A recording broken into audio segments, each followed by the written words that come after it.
पहले अब ये सवाल पूछ सकते हैं। हाँ?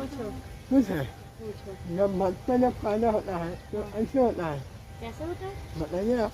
बच्चा जब पैदा होता है नहीं मालूम है? हाँ? मतलब कैसे बताइएगा? बच्चा जब पैदा होता है तो ऐसे होता है।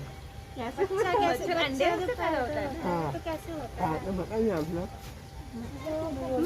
नहीं मालूम है? नहीं, वो जो अंडराशु होता है हाँ और नहीं, अरे उस तरह नहीं है। जब बच्चा पैदा होता है ना तो रोता है ना, रोते हुए आता है ना। हाँ? तो माँ की दर्द से ही तो होता है। हाँ तो माँ एक दर्द तो होता है, लेकिन रोता और भी बच्चा रोता है ना। बच्चा रोते आता है ना। हाँ तो रोते हुए तो आता है, हाँ, वो तो बात सही है। तो फिर आपका नाम क्या है अपना? नाम अच्छा, रोते थोड़ा हुए अस्त बोलिए। कुछ तो हंसते हुए नाम क्या है? और कुछ तो कहते हुए बोलिए ना। हेलो नाम क्या है? नाम क्या है?